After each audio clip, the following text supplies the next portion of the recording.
Refi refinances distressed or defaulted private student loans that others won't touch. They can save you thousands of dollars, get you a custom payment that you can afford, and they don't care what your credit score is. Don't let private student loan debt ruin your life. Call Refi. I see him. What concrete steps can I take now in order to achieve the goal of doing my part to make America great again? You should go to Hillsdale College, America's greatest college.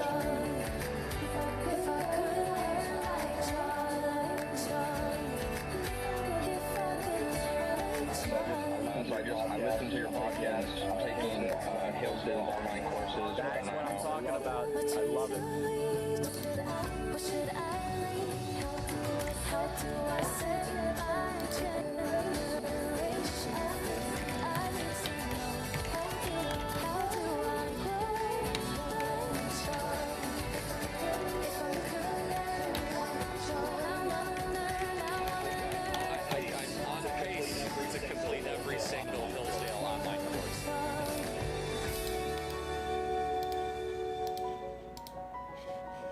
Every year we add something new, another dream, another voice, another story. Welcome to the comeback of Gold Star Science, Beauty, and Backbone. Welcome home. Teach your children how to blaze a trail of glory. Go lead in truth and go be the light. Visionary, God-fearing women, all shaping who we Welcome, are. guys. This summit isn't changing who it's for. It's changing how far it can reach. Because leadership grows stronger when every woman has a place in the story. We do it for you. We do it for her. Curated for her. The Women's Leadership Summit.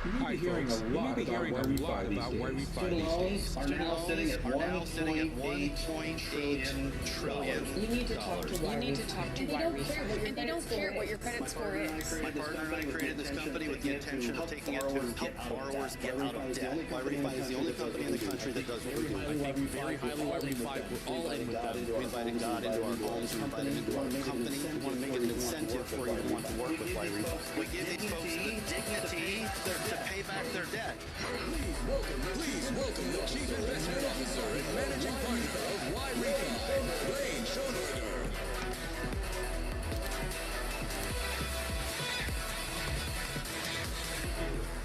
Thank you. Fox News. It's an honor to be here. It's an honor to be here. You know, I would like to say Why Refi is proud to continue our partnership with Turning Point and honor our friend. Well, this is Right Side Broadcasting. By sponsoring this is the Turning Point Tour. Each of us likely has our own reasons for believing our country is so great. I'd like to share a few that mean something to me. Faith, freedom, Yeah, it started. and family. Your ability to create and implement ideas that make the world a better place, also known as capitalism. So here we stand at a crossroads. And now more than ever, it's crucial that we give who speak the truth, leaders who speak the truth boldly. We need to get back to our conservative values.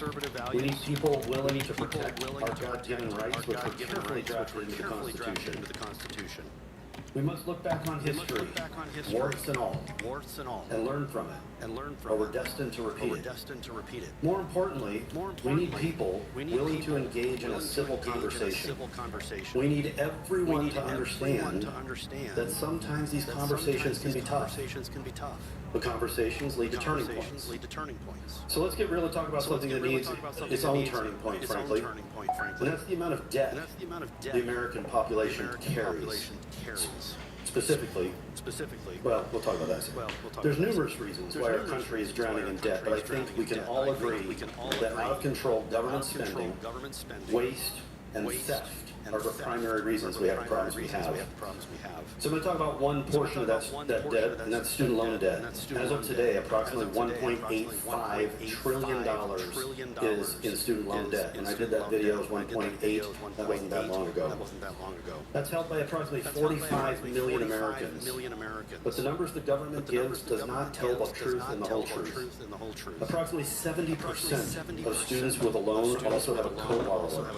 In many cases, that's parents, grandparents who selflessly co-sign these student loans because they wanted their son, daughter, grandchild to get that better education. Well, 45 million Americans just blossomed into about 70 million Americans. This debt includes federal and private student loans, majority being federal. There are several ways to solve this problem, and the first is to remove the government from the lending business, get them out of the business of lending money, and return control to the private markets. Because if history has taught us anything, if you allow capitalism to address a problem, solutions can be found quickly. So my partner and I, we found Why Refi because we saw that millions of young people were graduating from college with insurmountable student loan debt, with no clear path to repaying it. So I'd like to speak directly to the students and young leaders here today and those listening online. Many of you are dreaming big, and you should. You're building a future. You're investing in yourselves. You're taking the time. You're stepping into a world with passion and purpose. However, I also know that for many of you, that also brings decades of debt. At Why Refi, we hear those stories every day. Bright, capable, hardworking individuals who did everything right. They went to school, they tried to build a better life, and yet they found themselves trapped under the weight of crippling student loan debt. Here's what I want you to know. That debt does not define you. It does not erase your potential. It does not have to dictate your future.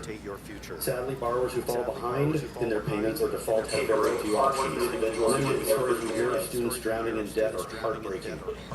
Parents and grandparents who co-signed a student loan only to find out there was a problem when the collection calls started.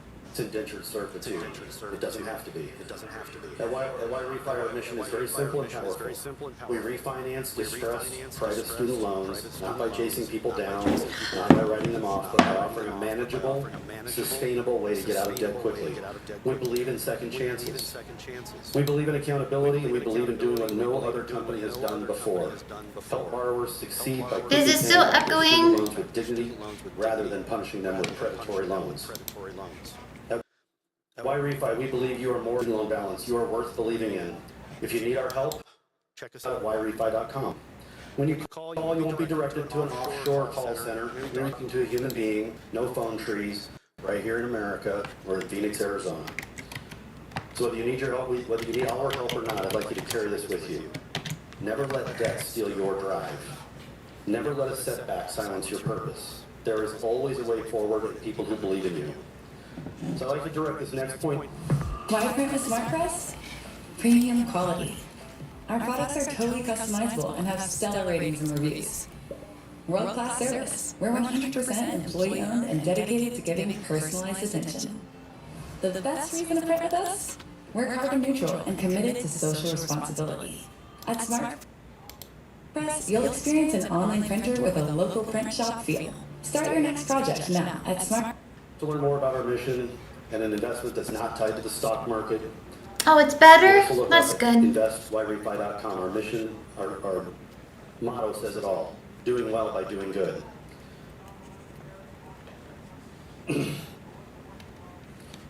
You're in this room or you're watching online because you believe in and support Turning Point and its mission. If you like the Why Refi mission, we'd like to leave you with one idea. You may have heard our commercials and endorsements sharing how we pay fixed interest rates investors. It's true, we've been doing that for years. If participating and supporting both Turning Point and Why Refi are of interest, here's something to consider. If you were to invest $100,000 with Why Refi, because we calculate interest daily and make monthly payments of interest only, you're going to receive about $800 a month. Maybe you send some of that to Turning Point every month in support of the mission. Maybe you take some of that for yourself or another charity that's of interest to you. If you'd like to learn more about that, check us out at investyrefy.com. Now, as I close, I'd like to take a moment to honor Charlie Kirk and Erika Kirk. Their belief in why Refi has meant the world to me and our employees.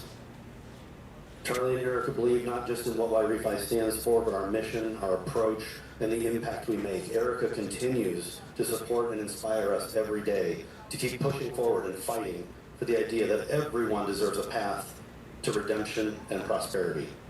So Erika, thank you. Thank you for your friendship and believing in Refi. And to everyone at Turning Point, who I've become very good friends with a lot of these folks. I gotta tell you, they're amazing. Thank you for believing in America, in freedom, and for giving the microphone back to the truth tellers. Together we can transform lives and help people find their turning point. May God bless America, may God bless you, may God bless Refi, and please enjoy this presentation today. Thank you.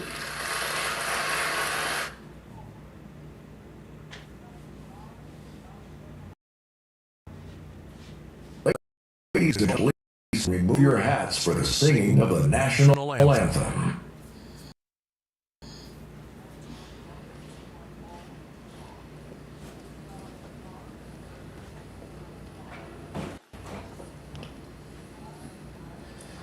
Oh, say, can you see by the dawn's early light what so proudly we hailed at the twilight's last gleaming, whose broad stripes and bright stars through the perilous fight o'er the ramparts we watched were so gallantly streaming. And the rocket's red glare, the bombs bursting in air, gave proof through the night that our flag was still there.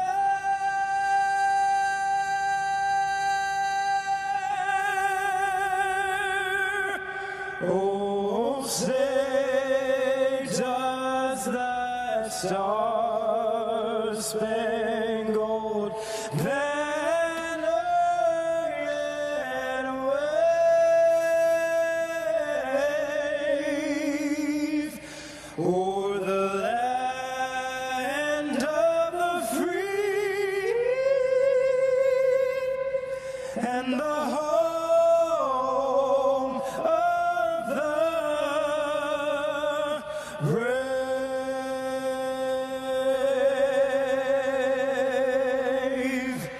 Thank you.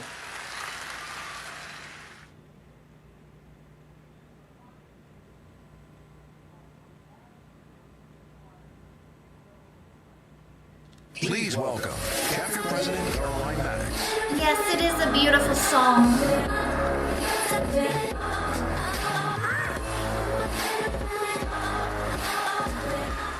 Good evening, UGA. How are we feeling tonight?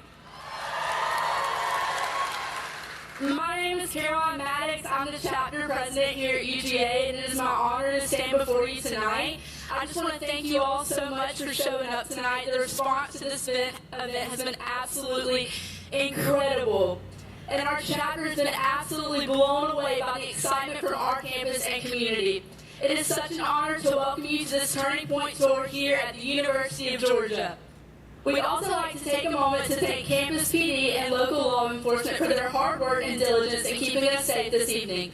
I also want to give a huge thank you to my reps, Grant, Emily, and Rachel, and the entire team at Turning Point USA. They truly are amazing. Tonight is about more than just one event. It's about having the courage to think for yourself. He doesn't get home until speak freely, 8. And stand firm in what you believe. That is exactly what Charlie Kirk He'll fought be here. for, and that is why this night matters so much. Charlie Kirk started the movement for so many of us. He faithfully led the way. He encouraged us to stand up for what's right, love America, and keep our country great. Without his example and his word, I can confidently say I would not be standing on this stage in front of you tonight. Charlie's it was just the beginning because students across the country have picked up the mic day in and day out to fight for this great country and continue to make it great. The values in this country that Charlie fought for cannot be forgotten, and we have to continue the movement every single day. In our community and across this great nation, we have to remember and continue to fight because America is truly the greatest country in the world, and we have to continue to fight for it. You're if welcome. you want to get involved with our chapter and make an impact on this campus because we desperately need a change, I'd love to have you. While you're here tonight, make sure you check out our voter registration status online using the QR code you received when entering the venue.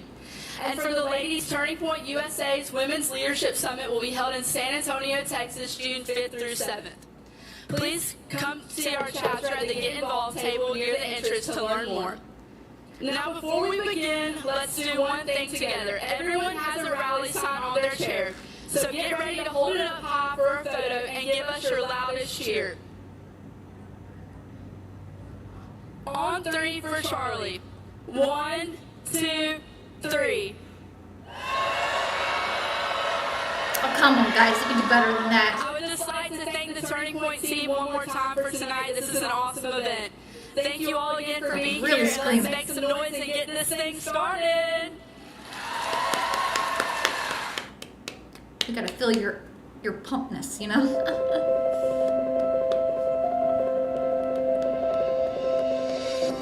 I think Charlie represented freedom of speech that a lot of people are scared to have, especially in this time and in this generation. He gives people my age that are younger generation the confidence to be able to have conversations that are difficult. He was one who shined the light for young people and young individuals like me. He was such a role model for young people, and I think that his voice will continue on even though he's already gone. He was a person who stood for what he believed in. He was like a man of faith, a man of God, and a man of the people, a man who believed in freedom. And yeah, I like that he died believing what he believed in. I think Charlie Kirk was just an inspiration. He helped me find my religion, and he helped create a bigger bond between me and my girlfriend. He meant a lot. It really just was awesome for someone who actually cared for people our age and showing us how to use our voice. He just taught us not to be afraid to share our own opinion. Almost every day I would listen to his podcast, see his videos. So for me, he was a guide to life. He was a guide to how to handle myself in campuses, in my high school life, and among young people. We were moved by Charlie Kirk's life and unfortunately having lost him. And so I am grateful as an artist that I had a means to convey how I felt, because it was a lot. It was a tornado, a hurricane of feelings. Just kind of like on a shirt, Charlie meant freedom. Charlie meant that there was a voice out there, that there was an ability to converse and share ideas and say that America is more than just fighting, it's more than just bickering, it's the willingness to be able to share your thoughts and be who you want to be and grow to the person you want to be. Listening to him debate people, even the people who didn't really enjoy his opinions and his thoughts, was really inspiring for me, and I've sort of replicated that in my life. So Charlie was more of a mentor for me. Charlie was a role model, especially for young people like myself, where we never got a voice, and our voice wasn't important. To me, Charlie was a leader who I looked up to and helped shape my political opinion, especially in a world that they try to navigate you towards like the mainstream idea and what they want you to believe in, and he helped really shape what I believe in now politically. So he's someone I've always looked up to. Either TikTok or Instagram, and just seeing what impact he's started to make on campus, that's truly how I figured out who he was.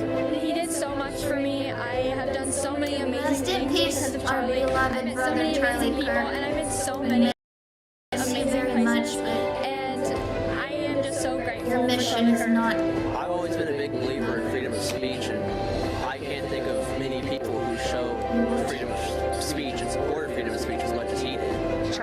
and the future.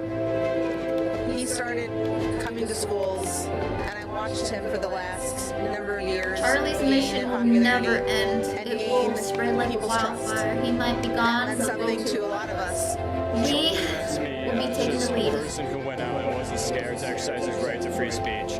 He went on to college campuses, all of which are pretty much liberal, and wasn't scared to talk to people, wasn't scared to debate.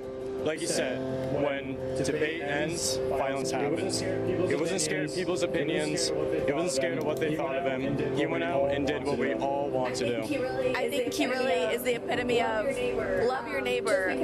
Just because someone maybe thinks differently than you doesn't mean you have to isolate them. We're called as Christians to love and to challenge ourselves as well as others. So I think that's what he showed me and all of us. Just seeing the way he spoke to the younger generation, it was truly an inspiration to see, potential of what could be, and I think honestly just following Charlie Kirk's words and hearing what he has to say really spoke to me. It's truly and really got me beautiful out to see the impact that Charlie had for this younger I want to say thank you, especially to Charlie generation. Kirk, for inspiring so many Just people to see them with his come to Christ vision, with his mission of just through opening Charlie's dialogue, having teachings, dialogue with folks, broadcasts. sharing his faith publicly, Beautiful. sharing his Amen. ideas publicly, and engaging in a conversation with people. I think Charlie gave us all courage to be able to both talk about Jesus and then also about what we believe in, and that what you believe in, you're not singled out in that. Never be ashamed It's of an entire movement and a our Lord coalition and that's being Savior. built to fight for the conservative I am party. proud of my Lord And and so I think that it just gave us further boldness to be able to talk both about Jesus, but also about what we believe. Amen.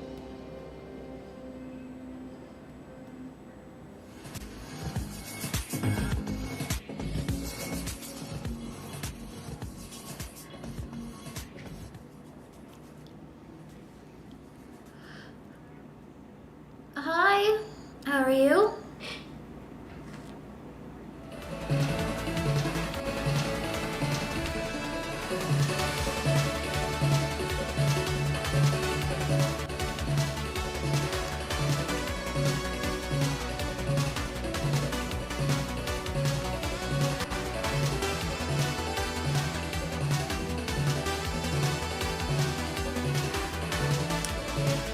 God bless Charlie Kirk.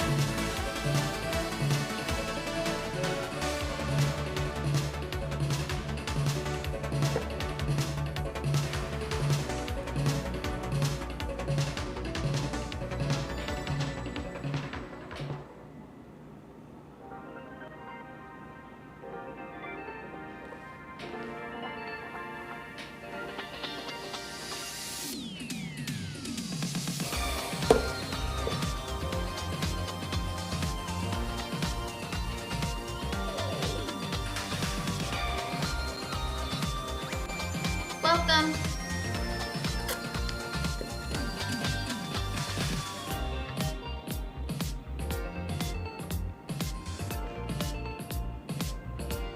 Thank you for the likes.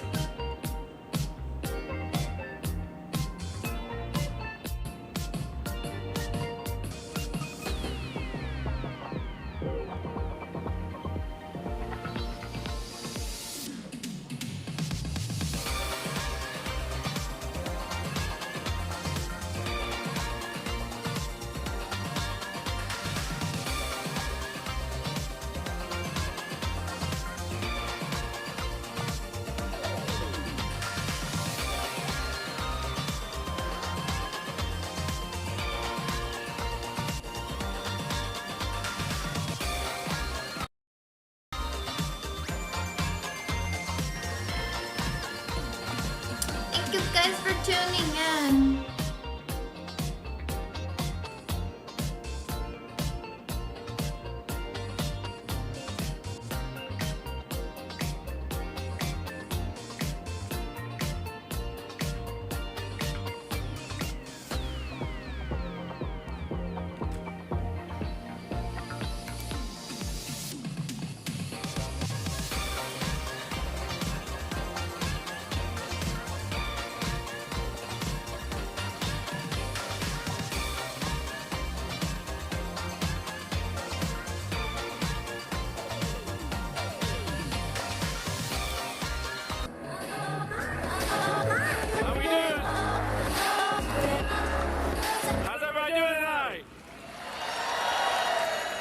Come on, y'all can do better than that. How's everybody doing tonight? Someone needs to get them pumped up. If I was there. Listen up, everybody. I'm Bert Jones. I'm Lieutenant Governor of the great state of Georgia. Good to be here with you today. And I can just tell you, I'm just backstage with our Vice President. How many folks are excited about seeing J.D. Vance?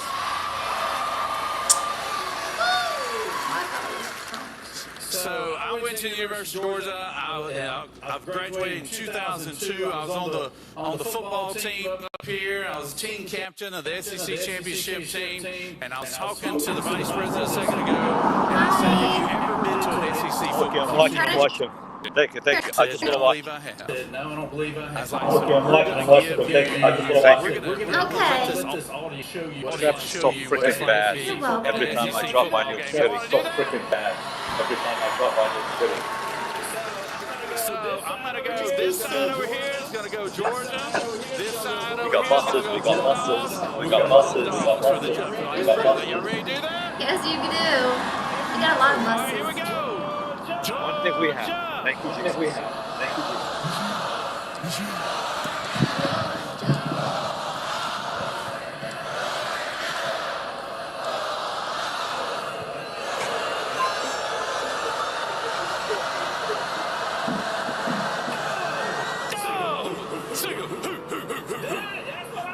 That's what I'm talking about. Good job. Hi, Billy. They will know where it is. So good to be here tonight. So good to be here. USA, just over a year ago, God bless. was here at this same university. They ran the quad there, had over 5,000 students there, and what Turning Point USA has done is unbelievable. And the legacy that Charlie has left is something that he did it. He started a movement for young people just like you. And I am so proud of what they're not there. here tonight. Just support Turning Point USA, support our Vice President. I want some hot chocolate. To sit here and say, basically, you love this country, you love what it stands for. That's delicious. Radical left telling you what to do. Hot chocolate? And I think that's an awesome thing. Hey, boy. This past legislative session, Senator Ben Watson, where's Senator Ben Watson? He's here somewhere. He led the charge and passed the first in its history, Turning Point USA legislation, which allows for every student that want to start a Turning Point USA club at their universities, in their public schools, high schools, whatever it might be. You now are going to be protected under Georgia law and your First Amendment rights to start those clubs. And I want to thank, I know Dr. Watson is here. What you gonna do when they come for you, Babylon? Dr. Watson. Give him a big round of applause. My day was okay, Billy. How about His lovely yours? wife, Bernice, are here. I have my wife, Jan. It is our anniversary today. Can y'all wish my wife a happy anniversary? And our two teenage kids are here today, and I've got two nephews here that go to University of Georgia. One's in law school, the other one's in his third year. So go Dogs. Let's see what.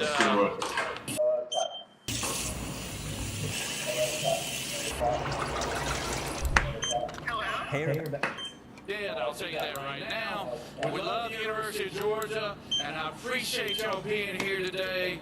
Like I said, I'm Bert Jones. I'm your Lieutenant Governor. Yeah, buddy. Yeah, buddy. I can't be political right now, but I am running for something very soon. I hope to be your next governor. So thank y'all very much, very much. And y'all have a great night. Look at this. Ooh, that's beautiful. There used to be someone sits there, doing nothing. And there's TVs. For the zombies or ghosts. Nobody watches. I don't know, man. Oh, yeah, all that space and nobody's there. No, nobody's there. And look at the chair. Nobody sits here. Who the heck sits here? Not me. I want to go make a cup of coffee. Coffee. Coffee. Coffee.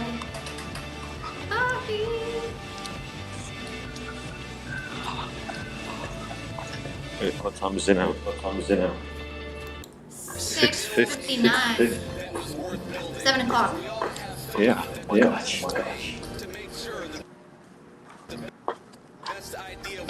JD Vance. JD Vance.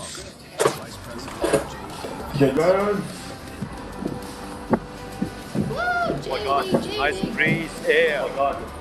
Nice. Oh, there's buses. We got buses. Nice. Oh, there's buses. We got buses. Of course you got buses. You got a lot of buses. One thing you guys don't have is buses. Admit it.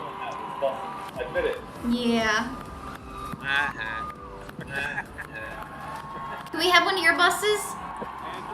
We have lots of freaking buses. Look. Every freaking 5 minutes. Look. You don't need a car. Yeah. You do not need a car in this area. Look. Look at this. This is insane. A lot of buses. God bless our armed forces. My place is the Marine Corps. Yeah, buddy. And my Ohio State brethren are ashamed of me because I've There's given more you buses. Jay Vance in the house. Oh, I love flowers. Oh my God, it smells good. Oh my God, it smells good. I smell it. I smell the woman. Those are some pretty flowers. I bet you did. Erika Kirk, right? Because unfortunately she has received some very serious threats in her direction. Hi guys. It's a terrible reflection on the state of reality and the state of the country, but it underscores a larger point that she has received a lot of attacks from surprising places, perhaps. Tell us what you think about that. Some of the people that have made part-time jobs out of attacking Erika, and this is the net result. Sure. Well, first of all, I love Erika. About 2 hours ago, Andrew, I was a little worried that we were going to have to cancel the event because Erika was not going to come, and she was very worried about it. And I saw the Secret Service and obviously these guys did a very good job. You know what? Let's let Erika do what she needs to do for herself and her family. I'm sure Andrew will fill in. Freaking security.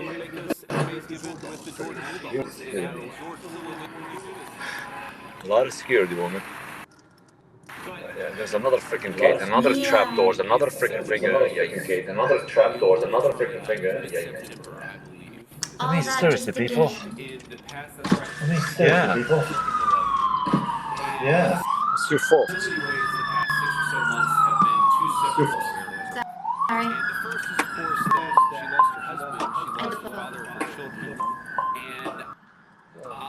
Actually, no, that's the ambulance. Because I mean, frankly, I think a lot about it because my wife is now pregnant with our fourth baby. When thank you. But when we went and picked up Charlie's body in Utah, and of course you were there with us, and I met Erika, and I met the family, and I met Charlie's parents, and I think about that moment and where she was so broken. And any of you know who anybody who's grieved before is kind of go from just crestfallen and sad, and then you want to remember the person that you just lost, and there's just this constant flood of emotions, right? Okay. Beautiful weather. Oh, look at this. It's beautiful.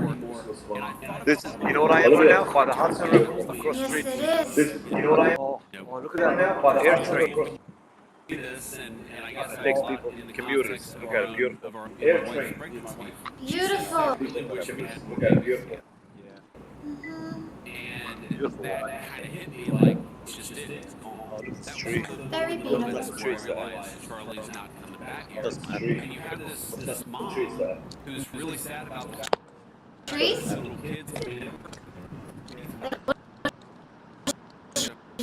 As a father, and I know most of you out there is I want my kids to remember this moment. My 6-year-old remember what my 6-year-old son was just baptized on it.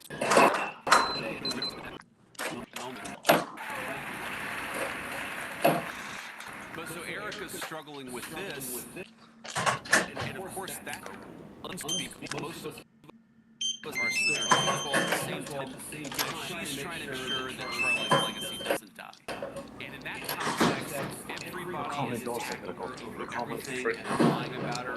And it's one of the most disgraceful things that I've ever seen. Even the elevator, I gotta use my. You gotta go through a lot. Crazy stuff. Even the elevator. You see how many security doors? You see how many security doors? Yeah, it's a lot. My wife was hugging her while we loaded Charlie's body. I still have 3 more doors. I still got. Did you count 3 more doors? Excuse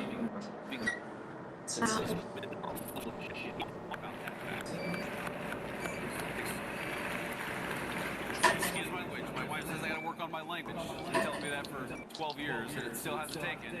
But the thing is, look, when you become a public figure, the natural thing is a ton of crazy people say a ton of things about you that simply aren't true. Adore. But this with Erika is there.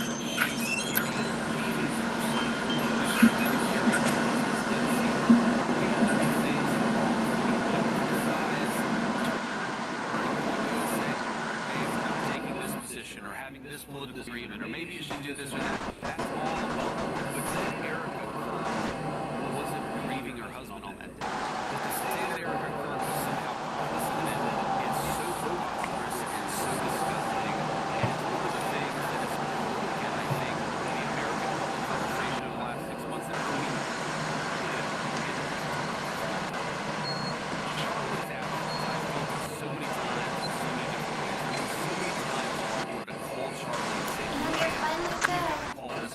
Man, you've got to put this event together so we can love this man or just ideas I'm gonna hang up. I have to do some work. I can't go. Okay, I'm gonna hang up. It's confidential. Okay, I understand. Thank you. Thank you. You're okay. I understand. Thank you for coming in the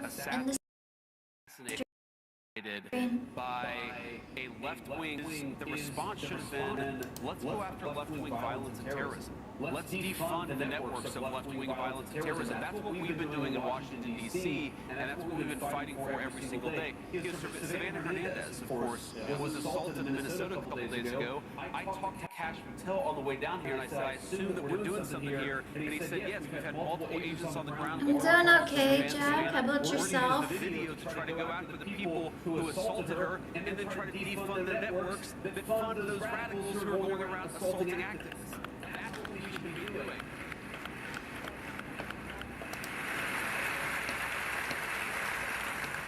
And I know that politics is hard, and I know that it's challenging, and I know that things aren't always easy, and we're going to have disagreements even within our coalition. But if you're going after Erika Kirk, and not the people who are trying to destroy the United States of America, you're part of the problem, not part of the solution. The original high-pressure version is being pulled from shelves next week. Get it now before it's gone forever. Just twist it onto any...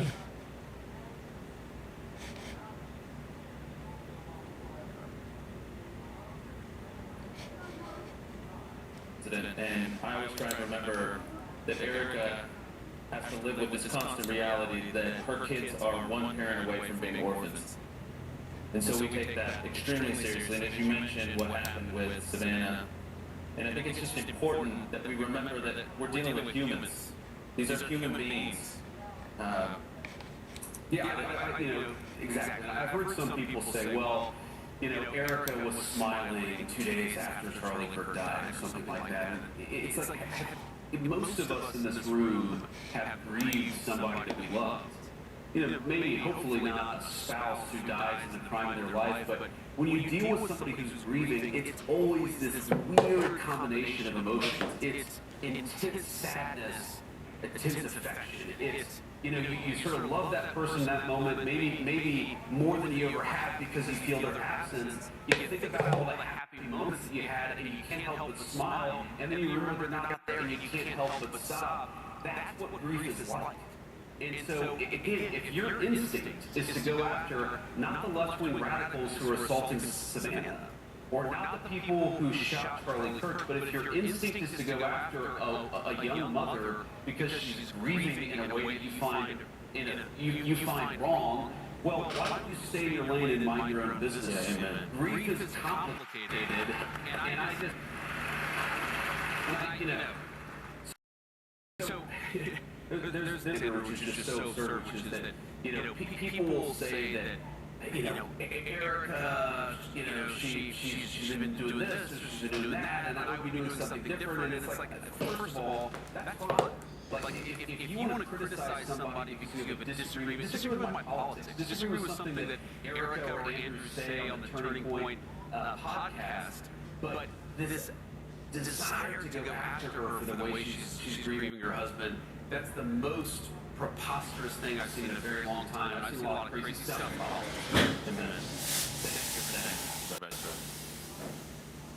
So I think this segues very well into our next question here. You are practicing Catholic.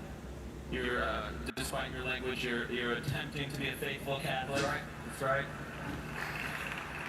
I think it's well placed. I'm sure you've seen that the Vatican and the Pope and the President have been in the news lately. So as a Catholic, what does it feel like to be in the middle of that? I thought it was going to be an easy question. This is kind of a tough question. No easy one. So here's the thing about this. So first of all, you will sometimes hear people say, well, the Vatican, the church, whether it's the Protestant church, the Catholic church, like, they should preach the gospel, they should ignore public policy. I actually don't agree with that. I actually think that it's a good thing when Christian leaders, whether they're Catholic, Protestant, part of preaching the gospel is talking about how the gospel applies to the issues of the day. So I've never been one of these people who say that you should never have, Christian leadership not talking about politics, or frankly, political leaders not talking about their Christian faith. But I do think that we have to remember that, each of us has our own role. I'm the Vice President of the United States. The fundamental way I understand my role is that I'm trying to take the lessons, the moral truths that are rooted in Christianity, and I'm trying to apply them to a whole host of complicated real-world scenarios. Redax USA. Federal filings is always free with no games or pricing gimmicks. Because choosing your tax software. So my job is to apply moral truth to try to do the best thing for the American people. That's my job. And that's the President of the United States' job. And of course, he's the person who leads our administration. The Pope's job is to preach the gospel. Okay? And again, I think that sometimes in the context, like, it doesn't bother me, even when I disagree with him. And I have a lot of respect for the Pope. I like him. I admire him. I've gotten to know him a little bit. It doesn't bother me when he speaks on issues of the day, frankly, even when I disagree with how he's applying particular principles. So, the most obvious example is, it is frustrating to me that some of the Catholic clergy have attacked mercilessly the Trump administration on immigration. It is a constant idea that somehow everything that the Trump administration does when it comes to securing our borders is inhumane. And my constant response to that is, how is it humane to allow drug traffickers and sex traffickers to bring little kids across the southern border? How is that humane?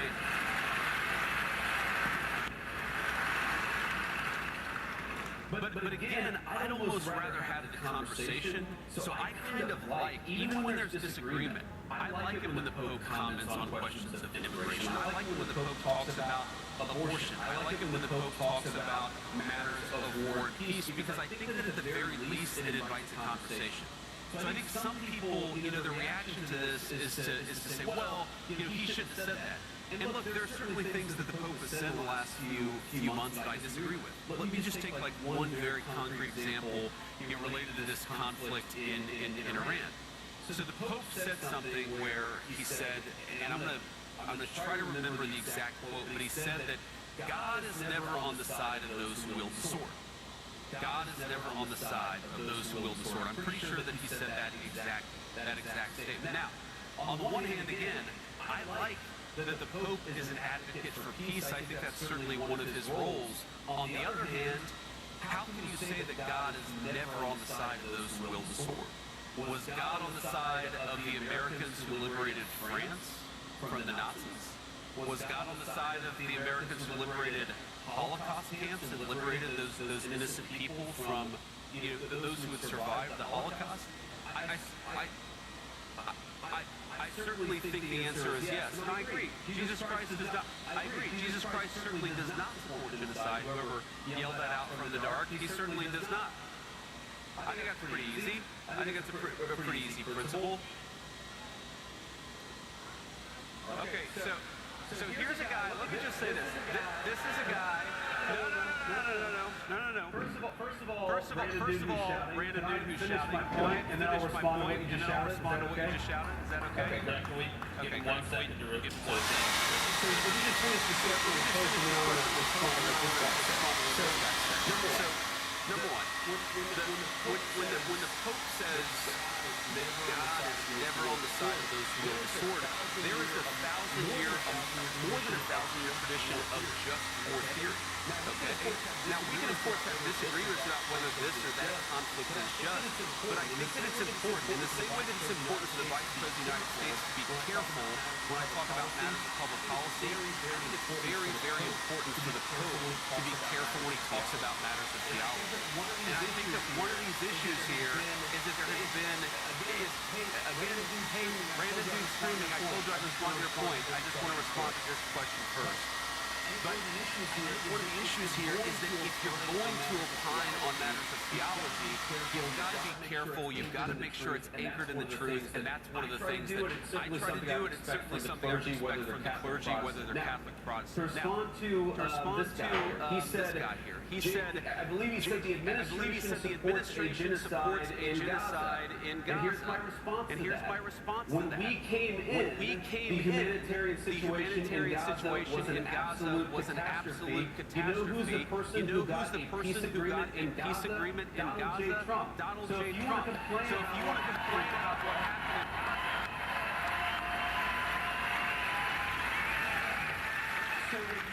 So if you want, sir, to complain about what happened in Gaza, why don't you complain about Joe Biden and the last administration? We're the administration that solved that problem. And by the way, not only was our administration like the administration that solved the problem, but the president. Excuse me, sir.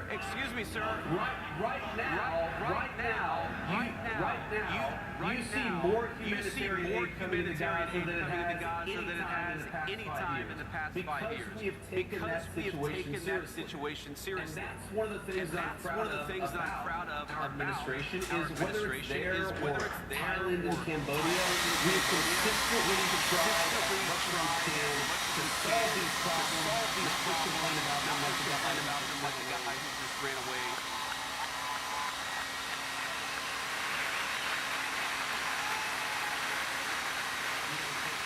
JD, I'll never forget your speech at Charlie's memorial, and you talked about how your family and the way that Charlie's assassination has become so central to you. Talk about it more, and now you're even writing a book about it. Sure. Tell us about it.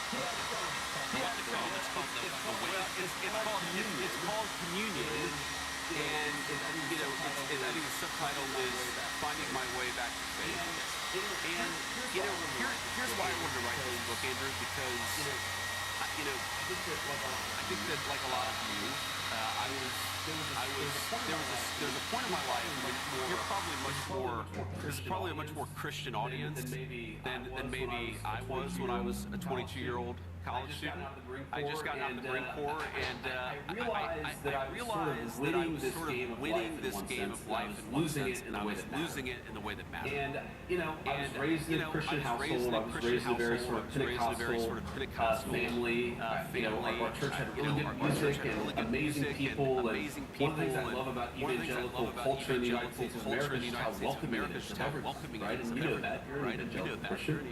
And so the thing is, I hadn't been properly formed in my faith. And so I got to the Marine Corps, and by the time I left the Marine Corps and was starting college, I called myself an atheist. And I kind of went through this period of being an angry atheist, and then I realized when when I got to a point where I thought to myself, what actually matters? What actually matters? It's not getting into a law school, which I've done. It's not making a lot of money. It's not credentials. It's not good jobs. It's being a good person. It's being a good person. You know, I've fallen in love with this. I'd fallen in love. I fall in love with a girl, and that girl eventually became my wife, the mother to our now four children. And I remember thinking to myself, like, she doesn't care whether I make a certain amount of money. She wants me to be a good husband. She wants me to be a good father. She wants me to be a virtuous person. And I started to realize, yes, she does want that, which is hard. The vice president got to say. But what I realized is that the philosophy of secular liberalism, it was achieve. Get as many credentials, make as much money as possible, and that left me feeling it. You know that feeling when you finally get provided a real sense of meaning and purpose. And then I talked to a priest, and this priest was like, you know what? If you think that the Christian faith is right about all these moral questions, maybe it's right because there's a witness element to it. Like maybe I don't see how. Right about morality and about virtue and about sin. Maybe that means it's also right about the fact that Jesus Christ was the Son of God. Maybe it's also right that Jesus Christ died and rose from the dead on the third day. Like maybe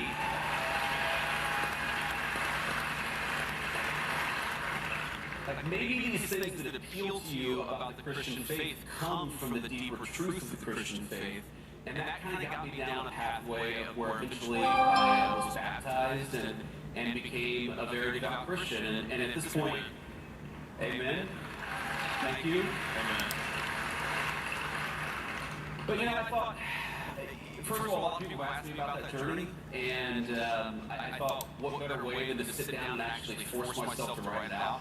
I actually started writing the book back in 2017, right after Usha had... Thank you for the likes. Right after Usha had our first baby, my son Ewan, who's now 8 years old. And so I've been kind of writing it off and on since then. And, you know, a little bit Charlie's death, a little bit just being in the public eye, but mostly just, I've been at this thing for 10 years, and I was like, it's finally time to get it out there. And so I put the finishing touches on it, submitted to the publisher a couple of months ago, and it's coming out in June. So, buy the book, Communion. Love that. Not that that wasn't also really riveting, but we're getting to the part of the interview that I'm really excited about. You are working on fraud. You're the fraud czar. Yes. How many bad guys? Yes, we can. How many bad guys are we going to get? I mean, there's a really nice framing of this question that I worked on. I want to know, what's the progress? Tell us about it. Well, we've already gotten a lot of bad guys. And this is, you know, one of the things I'm very proud about is that, you know, people don't just want talk, they want action. They want us to actually go and arrest people who committed fraud, and that's happening. We're starting to do that, and that's a good thing. A lot more is going to be happening in the future. But actually, you know who's amazing on this is Dr. Oz, Mehmet Oz, who runs the Center for Medicare and Medicaid Services, because so much of the fraud in our system is people who are defrauding Medicare and Medicaid. Let me just give you a couple of examples. So we have in South Florida, we have entire companies that sell medical devices. They sell prosthetic knees, they sell prosthetic hips. And you know that they've received hundreds of millions, some of them billions of dollars in government funds, and they've never shipped a single product. Ross! Set up by fraudsters. You can get the box. So many of them. Thank you. There are like over 100 of these companies that haven't shipped a single product. Okay? I'll give you another example of fraud. So this ridiculous situation with Somali fraudsters in the Minneapolis area. So you have a program that exists to help autistic children get the resources they need, to help their parents, you know, find them a ride to school, or if they need after-school support to make sure their parents have what they need. And that program has been defrauded by Somali fraudsters who will go in, who will say that we have 3 kids. I'm doing okay. I'm just on YouTube. There's no verification from the state of Minnesota, so that family will receive tens of thousands of dollars from the taxpayer, and then the autistic children in Minneapolis who actually do need those services, the money's not there anymore because it's been taken away by fraudsters. We've completely stopped the funding to that program, and we basically told the state of Minnesota, you don't get any more of our money unless you verify that you're taking fraud seriously. So we just turned it off. But what Dr. Oz, working with some of the people in our Department of Justice, found is that in Southern California, you had all these people who were engaged in massive fraud against the Medicare system. You had just tons and tons of people getting rich off fraud. And so we had our weekly fraud check-in call 2 weeks ago, and Dr. Oz called in, but he's like, hey, I gotta go because I'm about to hop on the bus and we're gonna go arrest a bunch of fraudsters in Los Angeles. I was like, that's exactly what I want you to do. By all means, get off the phone. So we're doing a lot of that stuff, and I think one of the biggest things and the most important things we're doing on this interview is that there was sort of in the Biden administration, probably intentionally, but regardless, this attitude of if you're fraud of under $1 million, you're committing fraud of under $1.5 million, we're just going to look the other way. And the approach that we've taken in the last couple of months is no amount of fraud is too big or too small. If you're defrauding the taxpayer, you ought to go to prison, and anybody who's helping you ought to go to prison too. I mean, I think this is one of the absolute slam dunk issues. How many of you guys out in this audience care about American taxpayers getting ripped off? Right? This is like a 90-10, 99-1 issue. The guy who How was work today? About people getting ripped off by fraud. But, I think it underscores a bigger problem, right? Because there's a lot of young people in this room, okay? A lot of you had some very formative years. Oh, how was work today? You didn't get to do prom. You didn't get to graduation. That's good. I just played. And, you entered into the college years maybe with... What you cooking tonight? Workforce environment, inflation, historic life expenses. What do you You're gonna cook cow tonight? They're wondering what's the future that I can get, what's the career I can get, can I afford to have a family, kids, buy a home? What's your message to them right now that have big questions? How's your job interview go? My message to young people who are wondering whether they can afford a family, whether they can afford a home, whether they can afford, kids and the American dream is, you guys have every right to demand more of your elected leadership. And my job is to make it as possible for the answer to that question to be yes. And fundamentally, the question you should ask your politicians is exactly that. Are you pursuing policies that make it easier for me to afford a house, easier for me to get a good job, easier for me to get a good education, and easier for me to raise my family in safety and security and comfort? That is the fundamental issue. And the thing that bothered me so much about the last administration, there are all these unique policies that I could sort of point to that were disastrous, and a lot of them were absolutely terrible. But so much of it goes back to housing and immigration and the connection between the two. Under the 4 years that Joe Biden was president, housing literally doubled in value. Exactly. Let's bring it down, shall we? Twice as much as it did before, and you layer on That would be fantastic. Higher interest rates. That's just in 4 years. Nobody can afford that kind of inflation in the housing Yep. market. And one of Let's biggest bring the house down. Is the fact that we let in tens of millions of illegal aliens. People who shouldn't have been here, who are taking homes that all by right go to you and your generation. And so what have we done in the Trump administration? We've shut the border. We've kicked a lot of those people who have come into the United States. We've kicked them out of our country. And importantly, we have actually instituted a ban on institutional investors buying up American homes. Because I don't want... Really? Well, that's the first thing I'm hearing this. I don't want private equity firms, many of them backed by foreign money, to buy American homes. I want you guys to be able to buy American homes. And I will say... And I say this not to brag, because I think you guys should be impatient. When a politician comes to you and tells you, I've done all these things, you should be asking, good, now go and do more. That's how I think of my job. I don't wake up and say, oh, we did something really good last week. I think to myself, we did something good last week, now let's go do more of it, or let's go do something different. Because maybe the statistic that I'm proudest of in the entire Trump administration is that over the last 8 God bless Trump. rents and home prices have come down. Stayed the same, they have come down. And what I think of as our ultimate ambition is that after another few years of this administration, of stopping private equity barons from buying up homes, from kicking out more illegal immigrants, from securing the border, what we're going to see is housing that is much more affordable, and then we're going to keep on building on it year after year after year, because the American dream should not be sold to the highest form bidder. It belongs to you. That's so well said. And a lot of the people in this audience will know that this is one of the issues near and dear to Charlie's heart as well. To make sure that you guys could afford the American dream, that we thought about you first as a country, and for saying it so well. Naturally, we have to ask about what's going on in Iraq. So, but I just want everybody, I want to give the Vice President his due here, because you have been in Europe the last week, then you flew back to the United States, only to fly back across the globe to negotiate in Pakistan. You have to come back, and somehow we call them. That's a lot of flying back and forth. I'm just going to say that now.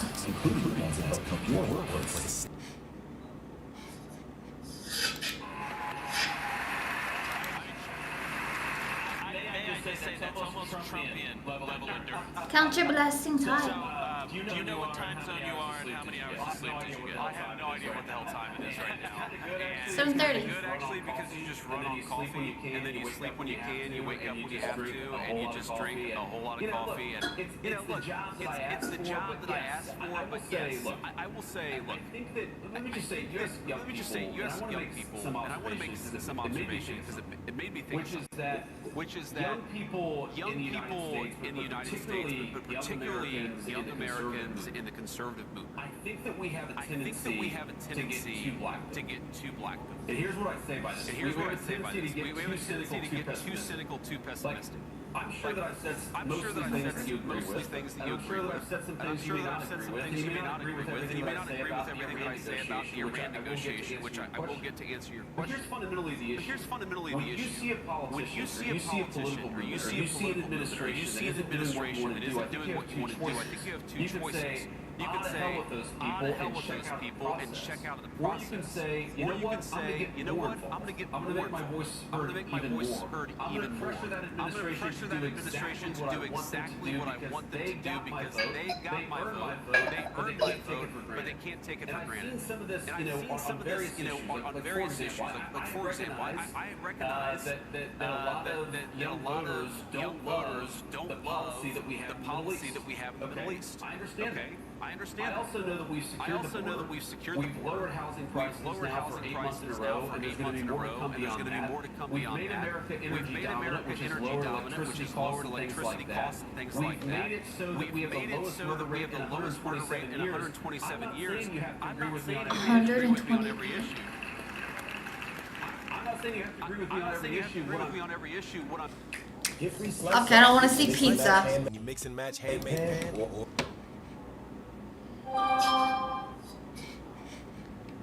Oh, praise the Lord. How many times have I said? That's how we ultimately take the country back. It's not to get too black. And here's fundamentally the issue. When you see a politician, or you see a political leader, or you see an administration that isn't doing what you want to do, I think you have two choices. You can say, hell with those people and check out of the process. Hopefully it doesn't replay the ad. You know what? I'm going to make my voice heard even more. I'm going to pressure that administration to do exactly what I want them to do, because they got my vote, but they can't take it for granted. And I've seen some of this, on various issues. Like for example, I recognize that a lot of young voters don't love the policy that we have in the Middle East. I understand that. I also know that we've secured the border. We've lowered housing prices now for 8 months in a row, and there's going to be more to come beyond that. We've made America energy dominant, which has lowered electricity costs and things like that. We've made it so that exactly, easy. In 127 years, I'm not saying you have an issue. I'm not saying you have to agree with me on every issue. What I'm saying is, don't get disengaged because you disagree with the administration on one topic. Get more involved. Make your voice heard. Coffee time? I want coffee. Put me to sleep. If you get 5 things you want and 1 thing you don't want, I see Waiting for my food to get here. the online conservative, Twitter sphere who say, there's no point. No. Because, or let me give you another example. The SAVE Act, okay? A lot of people want the SAVE Act. I want the SAVE Act. I've been fighting for the SAVE Act literally since day one of the administration. And I've seen a lot of people saying, what the hell is the point of voting for these guys if, you've got 3 Republicans joining with the Democrats to prevent the SAVE Act from passing, or I guess 4 Republicans. And here's my response to that. Yes, it is annoying to me that there are only 45 or 46 Republicans who will fight politically to get the SAVE Act passed. You know what? 10 years ago, that number was 35. So the answer to frustration is engagement. Don't give up on this process. Get more involved in this process and demand more from people like me. That's how we take our country back. I just think it's important to say that. That's such a good point. How the Senate is such an example, as frustrating as it is, but you were part of that new wave of new thinking, of new energy, a new generation, and there's so many new voices that are bringing real change to the Senate. I mean, we were 1 or 2 elections away from maybe having it all together. 100%, and I understand people get frustrated at it, I get frustrated at it, but it's a lot better than it was 10 years ago. Frankly, 10 years ago, it was a lot better than it was 10 years before that. But here's where we are on, fundamentally, the president set a policy, Iran cannot have a nuclear weapon, and right now we are negotiating to make sure that very thing happens. And here's, what's interesting about this is, what's interesting about this is that we have this ceasefire that's in place. I think it's 6 or 7 days old. Right now the ceasefire is holding. And what you're seeing is, what the president wants to make, he doesn't want to make like a small deal. He wants to make the grand bargain. And what he's basically offering to Iran is very simple, and frankly, it's something that no president has, I think, has had the ability to offer. He said that if you're willing to act like a normal country, we're willing to treat you economically like a normal country. He doesn't want a small deal. He doesn't want a small deal. That's one of the reasons why. That's one of the reasons why. I'd say in Pakistan we made a ton of progress, but the reason why the deal is not yet done is because the president, he really wants a deal where Iran doesn't have a nuclear weapon, Iran is not state-sponsored terrorism, but also the people of Iran can thrive and prosper and join the world economy. And that's the trade that he's offering. He's saying,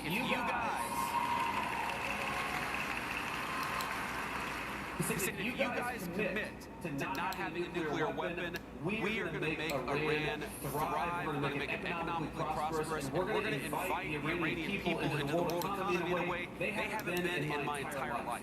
And that's the kind of Trumpian grand bargain that the president has put on the table. Man, we're going to keep on negotiating and trying to make it happen because it would be great for the world, it would be great for our country, it would be great for everybody. So I'm going to keep on fighting to make it happen.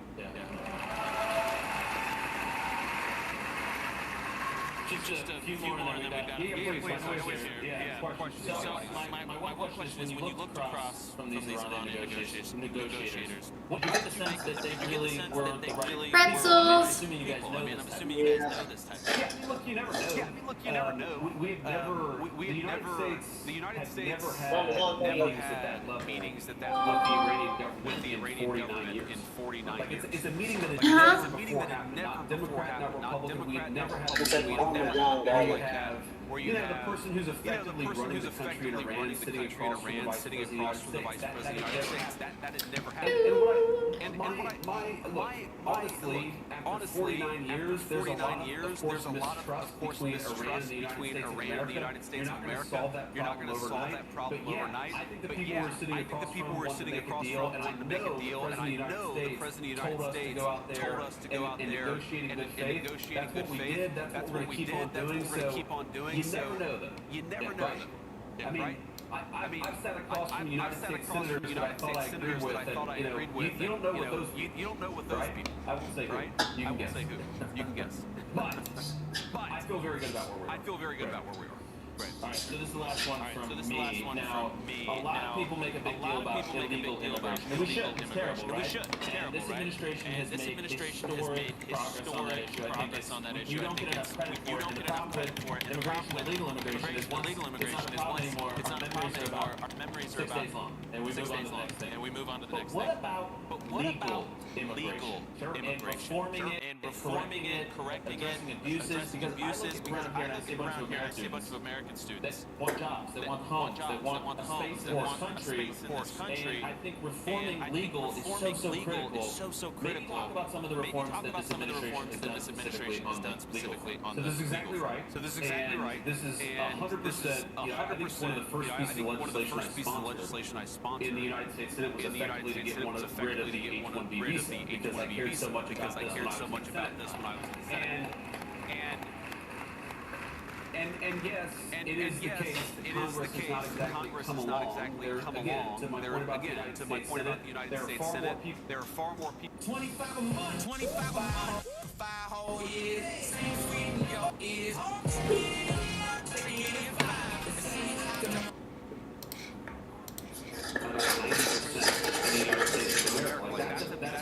What happened?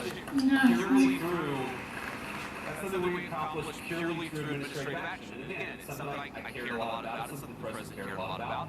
So, there are other things too. There are ways in which, our visa system is taken completely advantage of. One of the biggest loopholes in American immigration, legal immigration policy, and I'll never forget my debate against Tim Walz, where the moderator tried to fact check me because I said this person is an illegal immigrant. I said, no, actually, they came in as an asylum claimant. And it's like, if you came in on a fraudulent asylum claim, you are a legal immigrant, whatever the hell somebody from CBS says you are. And the asylum process was, there were literally millions of people coming to the United States every single year on false asylum claims. We have those claims down something like north of 95%. So there are all these things that you can do. All these things that you can do purely through administrative action. But for us to really make this stick, look, as much as I don't want this to happen, eventually, hopefully 20 years from now, you're going to have a Democratic president. Hi! I'm waiting on my food to get here from Walmart. Bees! I want to make a chicken sandwich. So. Massive reduction in H-1B visas granted. We're making a lot of progress. As I said to you, we want to make more. We're certainly going to make more over the remaining 3 years. Oh, he said hi. But what that means, fundamentally, is you guys deserve to have good jobs. And I don't want, when you graduate from this amazing university, and it hurts me to say that as an Ohio State fan, but this is an amazing university. When you graduate, thank you! You're so sweet. he's clearly a Michigan guy. Put on the table. Oh, can't wait till my food gets here. But they didn't win that.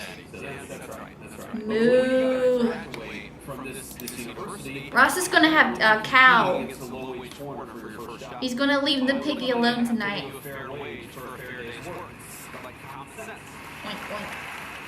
He's gonna have moo. Piggy gets one more night in the refrigerator. He's gonna leave Porky the pig alone tonight. At least for tonight. We made a lot of progress, but man, I love the Congress. And you guys actually ask yourself, when you're in the Senate primary going on right now, this is what I say about Let's go. every single one of you should ask. Porky taking a break. Would you co-sponsor the Vice President, former Senator's legislation to eliminate that program because it's basically just something that big tech companies take advantage of? These are the things that you guys Yes, Porky, take a break. Because I can't keep these politicians always by myself. I need your help. It's a very good job. Great stuff. So, Oink, oink. So wait, what do you call it? Ross. So you're having beef tonight, right? Yeah, sirloin. Sirloin. Oh, nice sirloin. How come you always have the best in the beef, man? You saw the other day when I went to Costco. They're not freaking cheap, man. And I'm waiting for my food to get here. What did you order? You said you went for. I ordered quite a bit of stuff, but I ordered chicken. I ordered bagels. So I'm gonna make a chicken bagel sandwich tonight. Oh, that sounds good. What about fries? You don't like fries or I something? do. I bought a lettuce too to put on my bagel. You know what I did? I bought a large big bag of French fries, and then once in a while, when I crave fries, I just put in a fry and boom. Boom shakalaka. Good evening, everyone. Hey, Billy! Hi, Billy. But who the heck is Billy? Oh, Billy is the electrician? He's been in the hospital. What? Wait. Billy the electrician guy, the one who travels around. Is that the same guy I'm talking about? No, that's Donald. Oh, Billy is someone else, right? Oh, Billy, now I know who he is. Now I remember. I remember Billy, I remember you now. Sorry, buddy. I am the ugliest man on the net. Oh, you're adorable, Billy. No, you're not. You're not. Stop saying that. It's a joke, nice, we laugh, but no, you're not ugly. Stop. You're adorable, Billy. Tell him, Jenna. I'm surprised my phone got shut down because I'm ugly. Oh, you're adorable, Billy. Okay, Jenna, give him a hug so he could feel better. Come on. You want a hug? Go ahead, do it. I dare you. Give him a hug. There you go, Billy. Here's you a hug, Billy. Here's your hug, Billy. Oh, my God. Wait, are you outside, Billy? Yes, I am. Oh my God, he's enjoying the weather. This guy. Can you flip the camera? I want to see how's the outside. Is it like? Oh wow, yeah, it's nice. Yeah, your skies are nice. You got a nice. You got a lot of trees. Wait, are these trees already blossomed or no? Yes. Oh, they did. Yeah, they're blossomed. Yeah. That's the best part, man. I love when they do that, man. Beautiful trees. Absolutely. See that house, Jenna? Yeah? With the American flag? Yeah? You know who lives there? No. Okay. I don't know if these guys know who it is. You ever hear of Mario Andretti? Oh, the race car driver? Yep. You live near a race car driver? That's cool. He's doing it. That's cool. He's not NASCAR, am I right? He's IndyCar. IndyCar. All right. Within our conservative movement, and Oh, especially with the 2026 midterms and the 2028 election coming up, how do you think Got a lot of celebrities conservative living movement there, can be united? And if there's a who do you think? Too many. Well, that's a very good question. And look, man, I agree with you. I want some coffee. The division is Charlie's death because Get your own, woman. I want some coffee. Get your own, man. I'm not gonna be nice. Can I have some hot chocolate? The only good part about him being here is that we get a lot of police protection. That's good, Billy. Who really wanted to go to war with Iran, the people who really didn't want to go to war with Iran, and we can try to find ways for those guys to work together, even if they disagree over one issue, right? And so Charlie's absence is a huge thing. Personally, I don't like him being here. The question is, who replaces Charlie Kirk? I think it's going to be a combination of people. I think Andrew's got You don't like it, then why? Is it the location? Is it the people? Or is it It just disrupts the neighborhood. But see, it looks nice, man, your neighborhood. You're talking about celebrities living there, right? Yes. Wait, you live among celebrities? Yes, I do. It's good and bad. Yeah. It's good. To me, it's lousy. Yeah. I'd rather honestly live among If I wanted a celebrity to live near me, I would want Jenna to live near me. That's a good Aw, one. you're very sweet, Billy. Jenna, what type of celebrity are you, woman? I am an American celebrity. He said we don't live among a celebrity except you, so I'm trying to figure out what type of celebrity are you? I would like to know too. News to me. Hey. That's a good one. I know what celebrity, what kind of celebrity she is. No idea. Went on you. You know, one thing that makes people in politics sort of Janet, divide against each other is just you being power. you would beat any Miss America, former or present. Oh, wow. Aw. Excuse me. Oh well, that's an upgrade. Excuse me. That's a good one. That's a good one, actually. See, he's really flattered you. Yeah, you're very sweet, Billy. Thank you. And we're all going to need to get out there and work hard because the people who want to kill Donald Trump. You know, I want to tell you something, Billy. Please don't be upset with what I'm saying. I remember a while ago when she was really bonded with this guy that she really thought was the kind of guy that she wants to chat to me, to get to know. And he was such a nice guy, flat. He was really peaceful. He was a really nice guy. He was chatting with, what's his name, Ross, he was all over him, and other guys. But anyway, make a short story, he disappeared. So what I'm trying to say is, I wonder if people, when they use someone online, There's a shift in the air. it's the same when they are Before you see it. in person, you know what I mean? Longer day. Strategy Tomorrow. to maintain the coalition is currently 124. What I'm saying is, like, hey, listen, let's just say hypothetically, let's just say, like, let me give you an example. You seem to be a guy, you don't get that kind of thing. But you do, please tell me, please, I need to stop. Let's just say hypothetically you met Gemma, and, you like her, she likes you, but man, she wants just to be as a friend. When you met together, you meant to go out, let's say, on a date. What would you do? If I had a chance to go on a date with Janet, Yeah. first off, I would hire someone to come pick her up. Oh, that's nice. Then you're just dinner. Oh my God. Give her a dozen roses. Oh, what the heck, man? Stop, man. You've been too nice. And a candlelight dinner. You know what happened to you? He's really flattering you all over, woman. You're very Listen to him. Yes, I am. Good. I gotta say one thing, and I mean this, Janet knows it. I'd rather have her as a friend than going with her. I think I remember you said something like that. You know what? You're a gentleman. Because you know what? You're cool about it. Like, you're not pushing it. At the same time, you're just putting it out there. That's good. That's good. If she wants to go out to dinner, yeah, go to dinner. If not, There's nothing wrong going out with a dinner. Just because someone is going out with a dinner doesn't necessarily mean Oh, I think you got a call. yeah. When someone goes out with someone on a dinner, does that mean necessarily means like a date? Serious? No. What do you think, Ross? We're doing all the talking. No, I think I went out to dinner with a girl last November. Okay. Never got no, Yeah. Okay. Now, here's a question for you, Jen. Have you ever went out with a guy If you bought breeze because of me, and let's say either on a date or just for a friend, let's just say hypothetically a date, and for whatever reason maybe he isn't interested in you further or you no longer interested in him. Have you ever had something like that or not? Nope.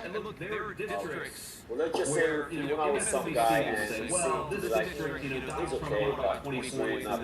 He's not the kind of guy that I thought I really wanted to be with. What would you do? I would just tell him it's not gonna work and just leave.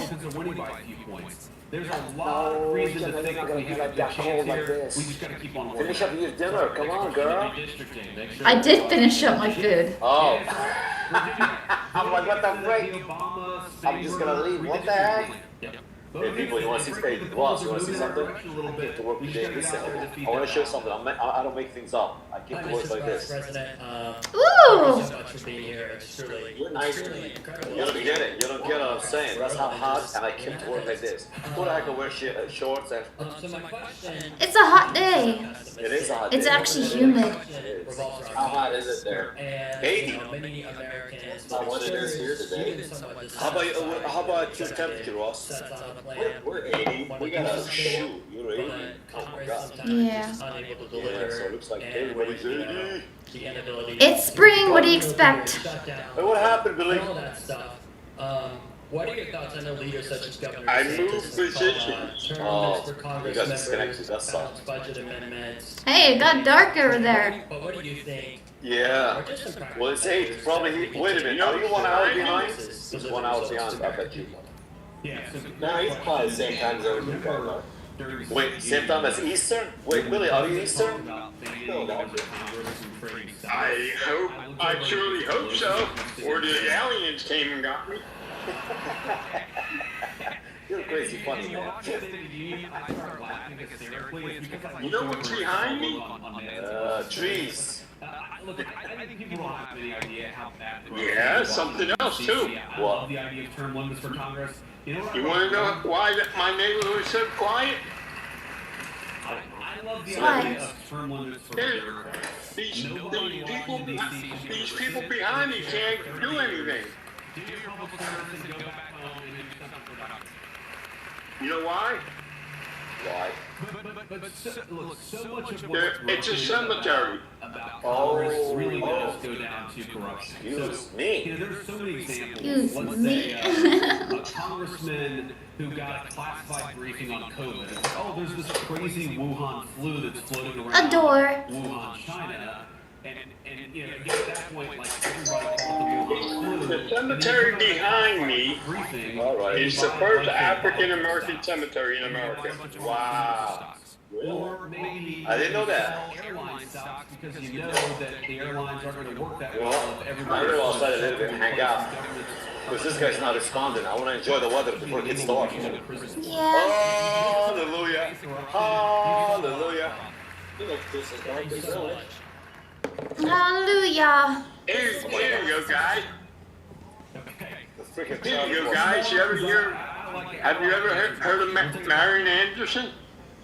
Hi, Mr. Vice President. No. Before I get to my question, I just want to, number one, thank you for your service to the United States military, and number two, welcome you to the greatest university in this country. Maybe Jenna can look it up.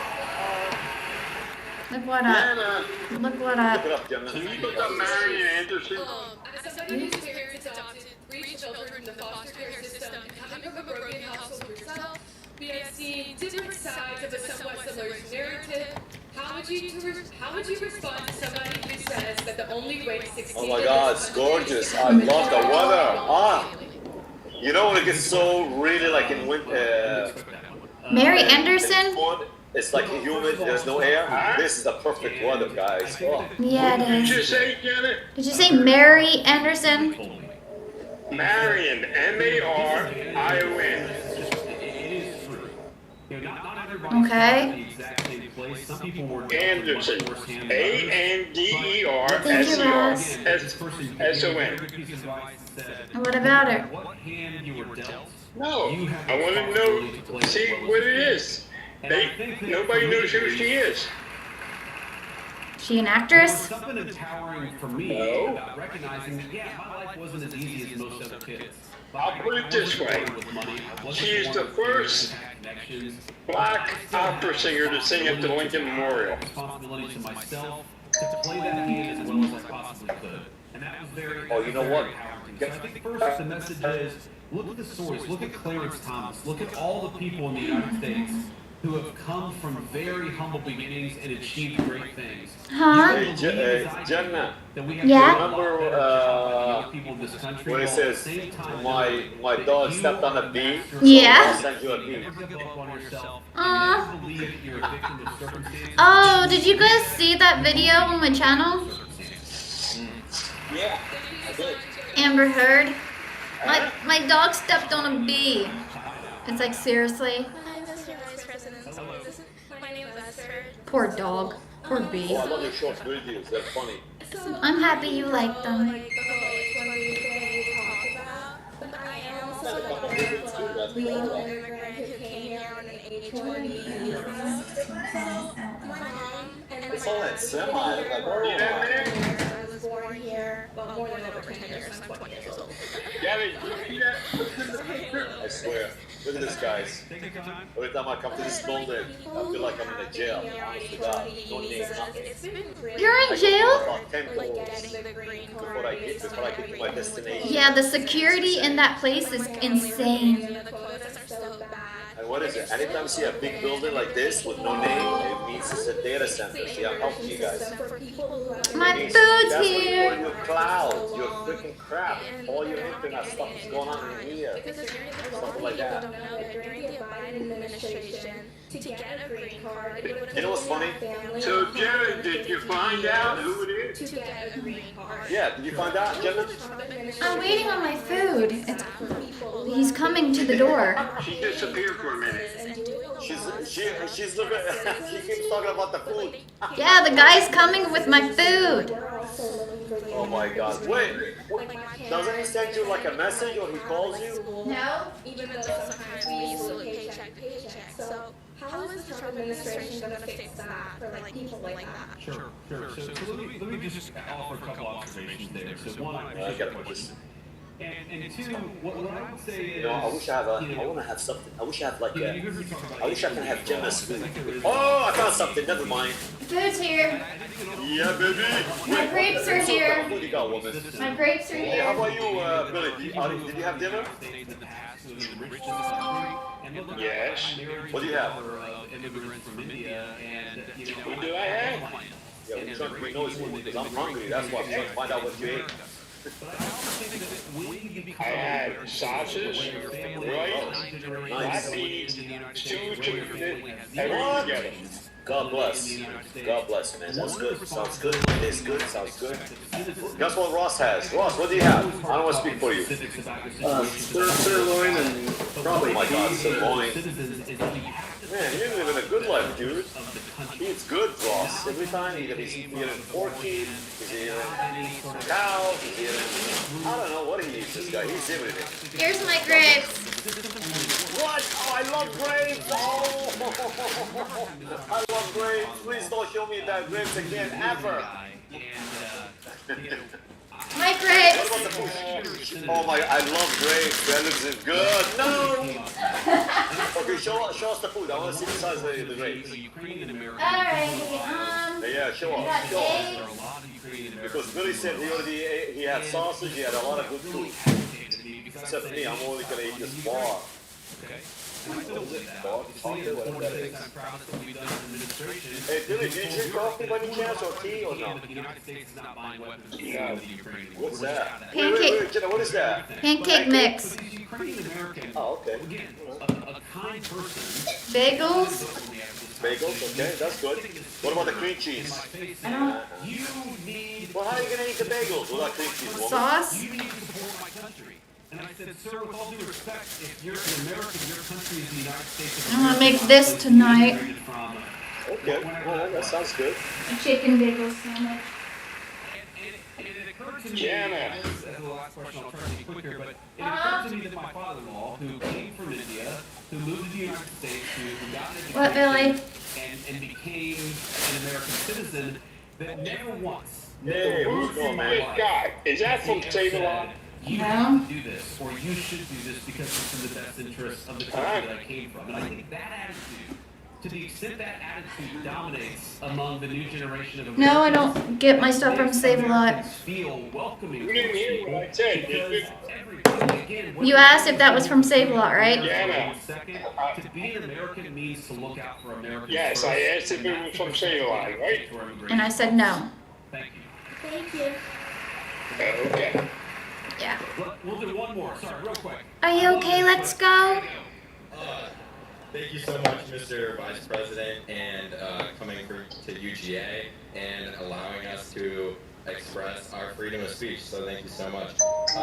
The first lady said Epstein was not acting alone and had to be held accountable. She said and called for. Oh, I'm sorry. You can get back in the box. Called the files a hoax. The acting attorney general said Epstein shouldn't be a part of anything at the DOJ. If there are compromised government officials in those files, how can the public trust that this administration will hold anyone accountable when its own Justice Department Oh, you're gonna get back to work? the investigation?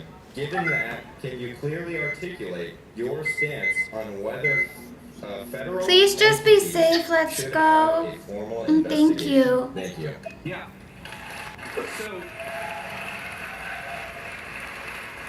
So first of all, you said the Associate Attorney General said, I haven't seen that quote, but here's my view on the Epstein matter. Number one, the guy was clearly a scumbag, okay? Number two, he clearly had extraordinary connections both with intelligence services, both inside the United States and outside the United States, and also with a lot of very wealthy and powerful people. Yeah, my Okay? food's here. Number Let's three, go. I've been a firm advocate and will continue to be a firm advocate of where we have something, and you know. And my grapes. I'm probably more obsessed with this than most officials. Okay, probably more obsessed with this than most people even in this room. Instant happiness is here at Arena Center. Thank you, Ross. Instantly approved for up to $4,000. Okay, Billy, just be safe. Or online, up to $4,000. Thank you, Billy. God bless you. Sent an email to Jeffrey Epstein saying, "Oh, there were some really nice pizzas and grape sodas." Thank you, guys. And I remember it sounded like the You guys are amazing for your love and support. An email from a guy, and my reaction to that was, "We should absolutely." Who wants some grapes? Press 1. And you remind me, I'm going to follow up on that to see whether we've investigated that person, because we should. We absolutely should. When you see evidence of sexual assault, sexual misconduct, regardless of what I would give you grapes. you should probably investigate it more if you're a powerful person, right? I don't want powerful people, being involved in this disgusting behavior. But I have to defend the president on this because when he said that it was a hoax, what he was talking about was this idea that he's connected. The green grapes. If you look at those emails, They're the only grapes I eat. Everybody in Palm Beach knew everybody, okay? Like, the president has said he knew Jeffrey Epstein was a scumbag. Yeah. But what you see in those emails is that Jeffrey Epstein hated Donald Trump. And Donald Trump hated Jeffrey Epstein. In fact, one of the emails is about Donald Trump narking on Jeffrey Epstein to the local sheriff saying, "This guy's a scumbag. You should go and pick him up."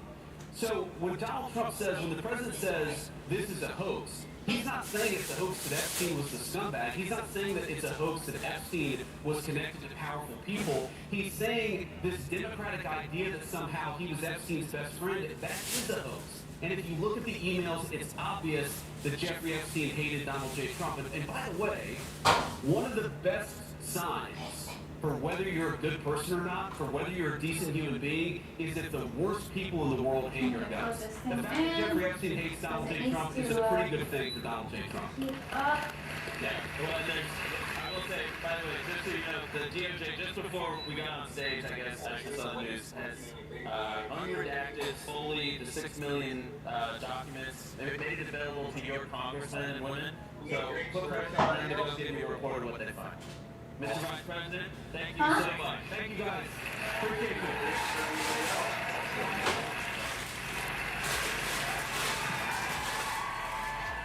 You want some grapes?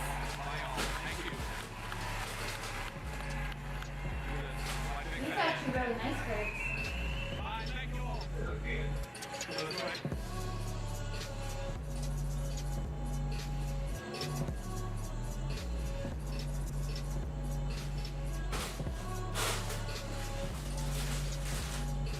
Woo! Got some grapes. I don't need both of these out.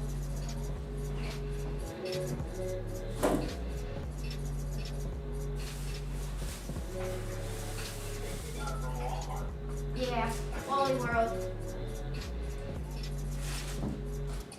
I would just like to thank everyone for such an incredible evening at the Wally World. If there's anything we've learned, it's that in the last year, the voice of our generation needs to be heard now. Got more of my sriracha. That means you need to vote. If you need to learn more You know what other words this is called? students.com/vote. It is so important to Yep. make our voice heard. You know, This is something I was Charlie in has spent Walmart years years focusing ago. on and dedicating his life to. Please It was a vote lot. and have a good But I evening. don't Vote even all. blurt that out in Walmart. Granny looked at me and laughed. It's like, what are you laughing for, Granny? Your sense of humor.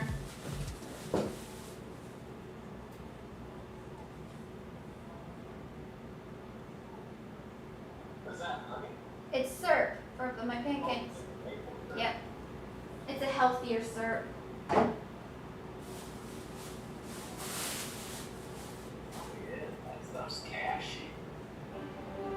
This one is no sugar added, so it's healthier. I've heard of that. Yeah, which I'm gonna actually smother my chicken in that one. And then I got my blueberries, obviously, because I love blueberries.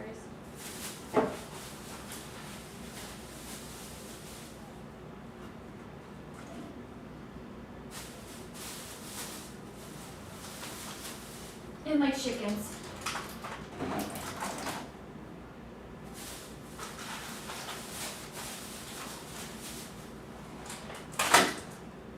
You're taking out the chickens and I'm taking out the cows and pigs. No, you're taking out the pigs. Oink, oink.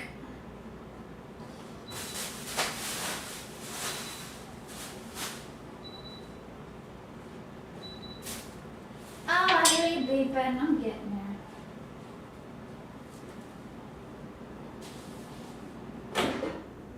Woo, this is hot.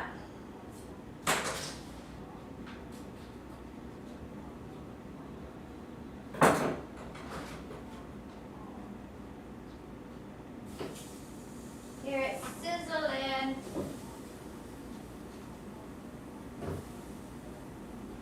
You air frying your chicken. Yep, it's a lot healthier and crispier.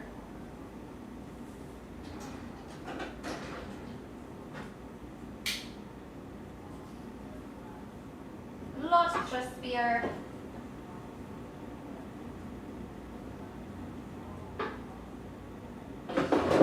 All legs. Huh? All legs. Yeah. This is actually a healthier brand of chicken because they don't pump their chickens with antibiotics. They're all natural grass-fed and just their grains. Which is a lot better than. The homegrown out pasture. Yep, nothing antibiotic-wise. They don't pump them with anything. It's all natural. And I won't buy any other chicken but their brand because I know that I'm feeding my body something good. She might be cool. Let's go. What? Let's go. Asking you a question. Why are you wearing a sweater? Because I want to. I like this. It's that green thing back in the corner.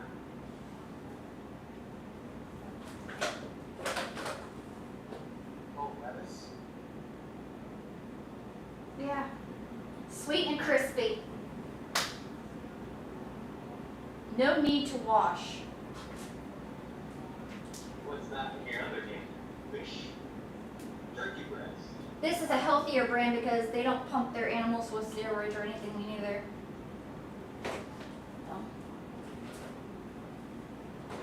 It looked like a green blob back there, right? I was like, what's going on?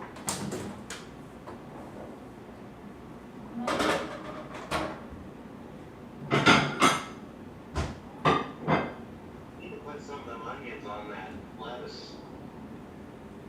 Would you like some grapes? Let's go.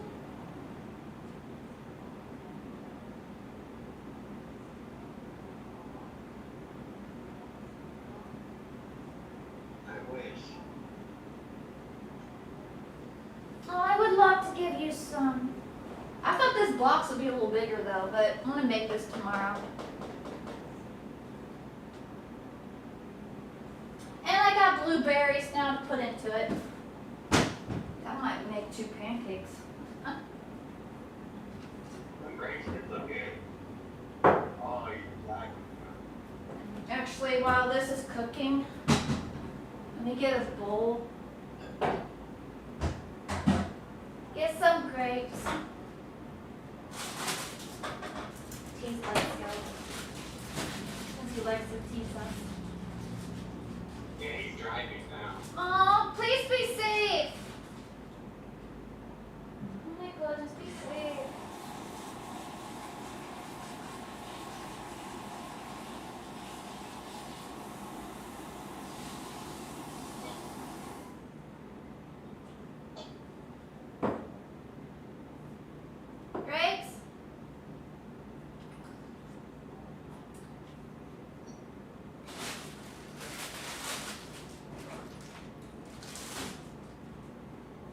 they actually gave me some good grapes.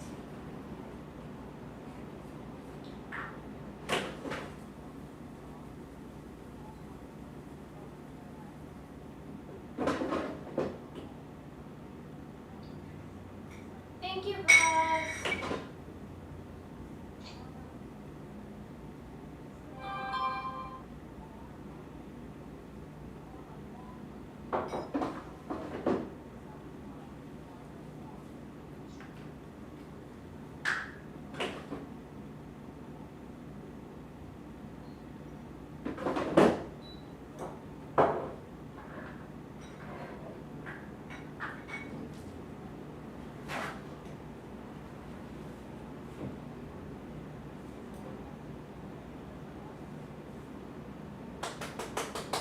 Thank you.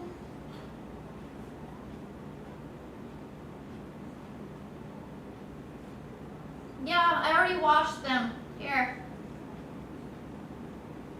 Here, Rossi. One for Let's Go, one for you. Well, reach for it. You ate mine. Hey, let's go.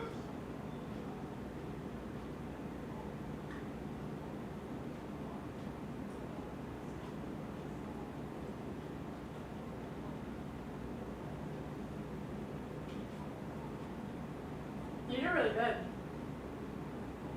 Walmart does have good fruit.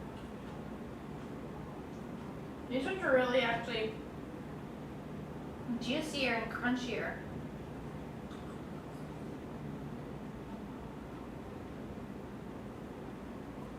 They got them at the right time.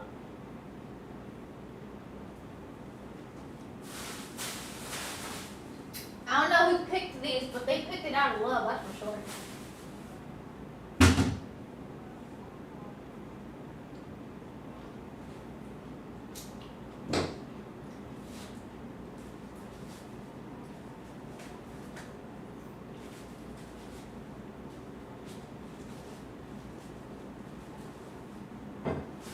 Thomas Bagels is like one of my favorite bagels.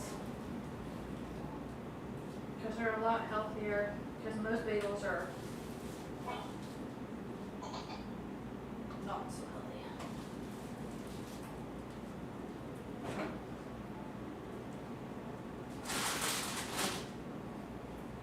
Cucumber. I like the bagels with the blueberries in them. Thomas Bagels has blueberry ones too.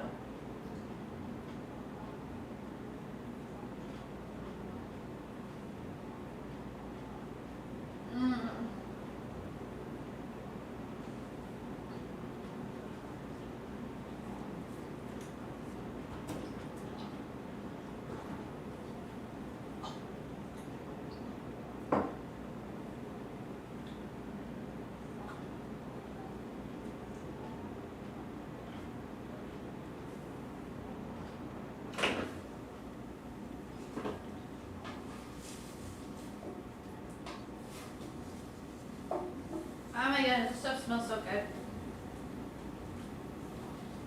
How long does it take chicken in the air fryer?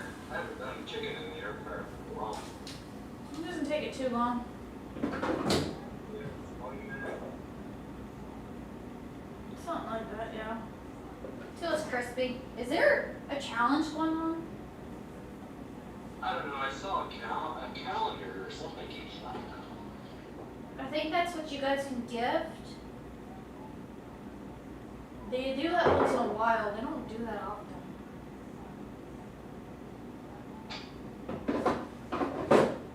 That's nothing to do with the leaderboard, that's for sure.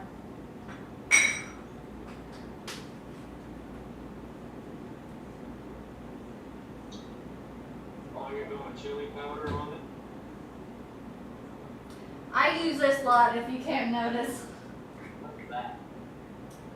Simply organic roastery style air fryer or oven national hot seasoning. Let me tell you, their seasoning is a lot better for you. And it smells really good. It got some kick to it. Like it's gonna kick you in your behind. It's like, woo. And all of a sudden. Garlic powder. Yeah, I put that on it too.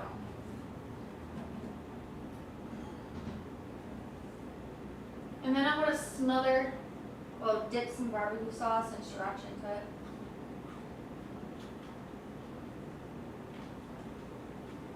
I still didn't need to wash those lettuce. Why?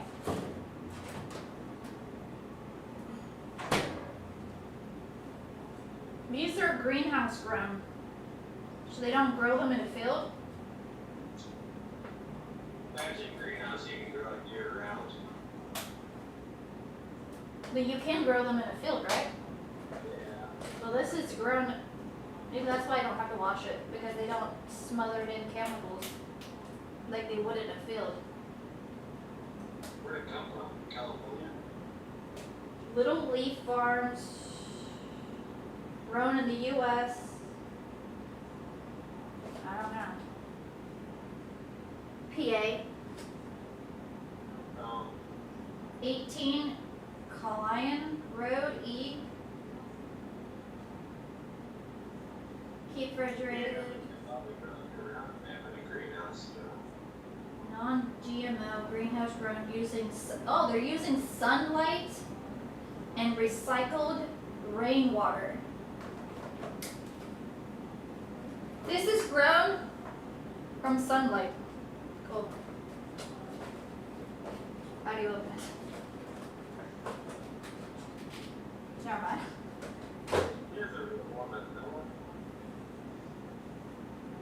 I would hope I was a real woman.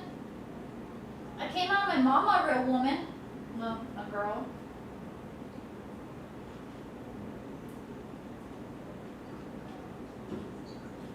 Thank you. Thank you.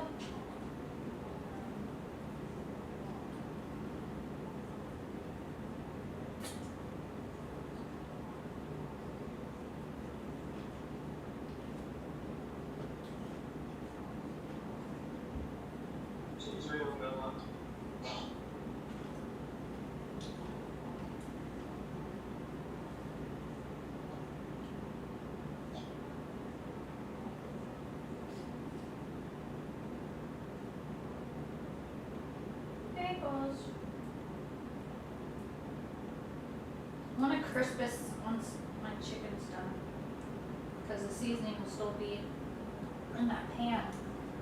So whatever seasoning's left will cook in that. I think you're eating better than I am. Why? Let me cook you dinner. No, I'm not cooking pork though.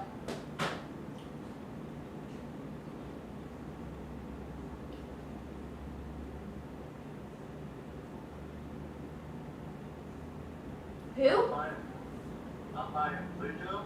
I don't know who that is. I got the old cartoon from a long time ago.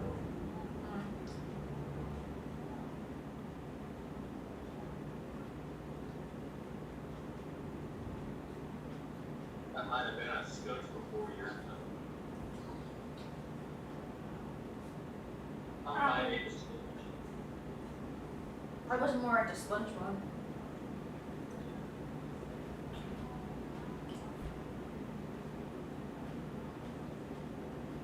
Because SpongeBob wasn't around when I was a kid, but Popeye was. Popeye kind of disappeared. Popeye the Sailor Man. You remember what it's in that? Roly Poly Oly is something I used to watch a lot too. Roly Poly Oly, smallest. That was in Looney Tunes, Bugs Bunny, Woody Woodpecker. Woodpecker? Remember Woody Woodpecker? You want a pecker?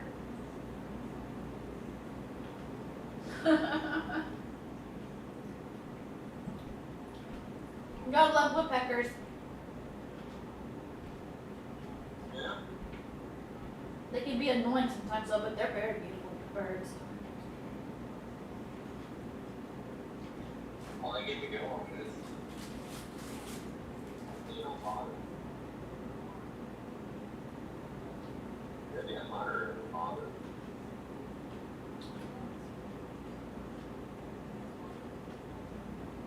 Brandy!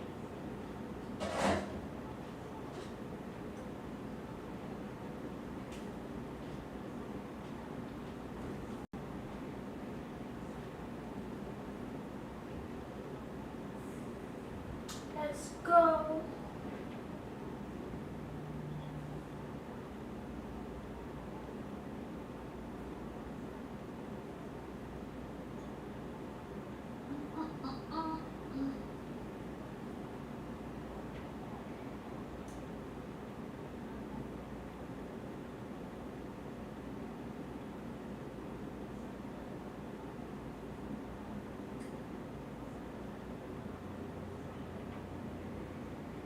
He's got plenty of weight to gain. Yeah.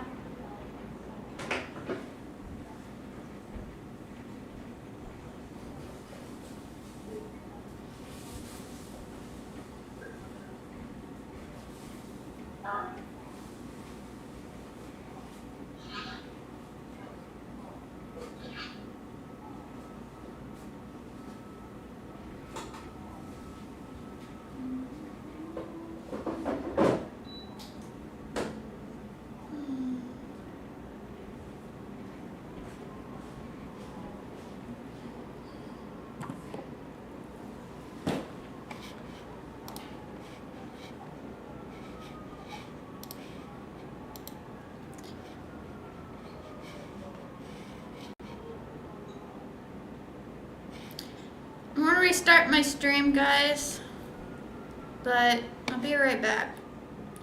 Please subscribe, comment, like, and thank you for the likes on the video, guys. God bless you guys. But I'll be right back.